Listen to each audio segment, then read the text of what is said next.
तिळगुळ घ्या आणि गोड गोड बोला. आता संक्रांतीचा सण आलेला आहे, तर यासाठी मी ही रेसिपी बनवत आहे. तीळ आणि शेंगदाणे ह्याच्यापासून छान असे सोप्या पद्धतीने मी तुम्हाला तिळगुळ बनवून दाखवणार आहे. तर कुठेही स्किप न करता ही व्हिडिओ पूर्ण बघा, जेणेकरून तुम्हाला असे तिळगुळ बनवता येतील.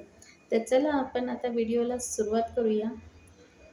तर आता सुरुवातीला मी पॅन ठेवलेले आहे आणि 1 वाटी शेंगदाणे असे भाजून घ्यायचे आहेत. शेंगदाणे खरपूस होईपर्यंत भाजून घ्यायचे आहेत. 4 ते 5 मिनिटं मंद आचेवर भाजून घ्यायचे आहेत, जेणेकरून आतून पण चांगले ते भाजले जातील. तर इथे बघा मी 5 ते 6 मिनिटं असे भाजून घेतलेले आहेत. सालं काढून थोडेसे क्रश केलेले आहेत. विदाऊट पॉलिशचे इथे मी 1 वाटी तीळ घेतलेले आहेत. प्रमाण जे आहे ते समप्रमाणामध्ये घ्यायचं आहे. जेवढे तुम्ही तीळ घेणार तेवढे तुम्ही शेंगदाणे घ्यायचे आहेत. तर इथे तीळ 1 ते 2 मिनिटं भाजून घ्यायचे आहेत मंद आचेवर. असा तडतडण्याचा आवाज आला का मग गॅस बंद करायचा आहे. जास्त वेळ भाजायचे नाहीत. इथे मी त्याच पॅनमध्ये थोडंसं तूप घातलेलं आहे आणि आता यामध्ये गूळ वितळवून घेणार आहे. तर 1 वाटी मी गूळ घेतलेला आहे, 1 वाटी शेंगदाणे घेतलेले आहेत आणि 1 वाटी तीळ घेतलेले आहेत. तर समप्रमाण मी घेतलेलं आहे. आता हा गूळ जो आहे तो आपण पूर्ण वितळून घेणार आहोत. मंद आचेवर हा गूळ वितळवायचा आहे, नाहीतर गूळ करपू शकतो आणि मग तिळगूळ चांगले होणार नाही. तर इथे 5 ते 7 मिनिटं लागले मला गूळ वितळून घ्यायला. तर आता हळूहळू गूळ बघा वितळत आहे. जर का तुम्हाला गुळाची पावडर भेटली तीसुद्धा वापरू शकता, त्याच्याने काम लवकर होते. आणि हा जो गूळ आहे हा असा फोडून घेतलेला आहे, म्हणून थोडासा वेळ लागत आहे.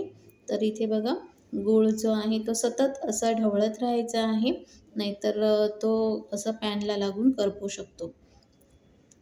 4 ते 5 मिनिटं मी असं ढवळत राहिलेली आहे.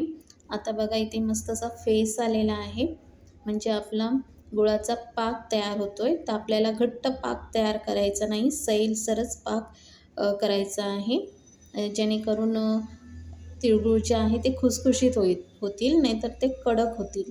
तर इथे बघा मी पाण्यामध्ये थोडंसं गूळ घातलेला आहे आणि ह्याचा असा गठ्ठा होईल म्हणजे खडा होईल इतपतच आपल्याला गुळाचा पाक करून घ्यायचा आहे. तर इथे बघा नॉर्मल अशी गाठ तयार झाली आहे.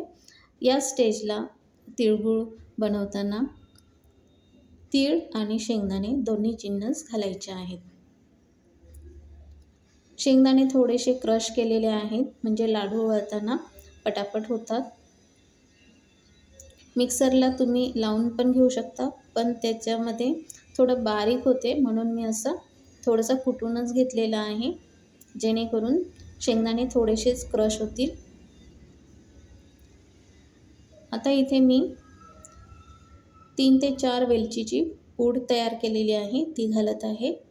आता हे मिश्रण तिळगूळ बनवण्यासाठी तयार झालेलं आहे. इथे गॅस बंद करायचा आहे, कारण पॅन गरम आहे आणि गूळ जो आहे तो करपण्याची भीती असते, म्हणून गॅस बंद करून तिळगूळ वळायचे आहेत.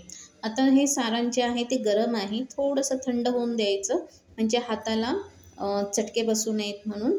आणि हातावर आपल्याला जेवढे तिळगूळ मोठे बनवायचे असतील, लहान बनवायचे असतील, तेवढं आपण सारण घ्यायचं आहे, म्हणजेच हे मिश्रण घ्यायचं आहे आणि असे पटापट जे लाडू आहेत ते तयार करून घ्यायचे आहेत. जर का मिश्रण थंड झालं तर त्याचे लाडू वळता येत नाही. त्या स्टेजला परत गॅस लावून 2 ते 3 सेकंद फक्त गरम करायचं आहे आणि मग परत लाडू वळून घ्यायचे आहेत. अशा प्रकारे हे तिळगूळ तयार करायचे आहेत.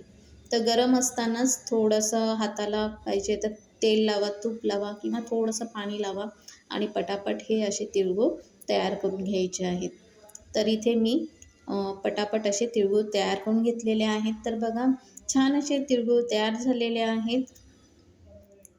गोल असे गरगरीत तिळगूळ तयार झाले. तुम्हाला ही रेसिपी नक्कीच आवडली असेल तर लाईक करा. नवीन असेल तर सबस्क्राईब करा. आता भेटूया नवीन रेसिपीमध्ये. तोपर्यंत सगळ्यांना माझा नमस्कार.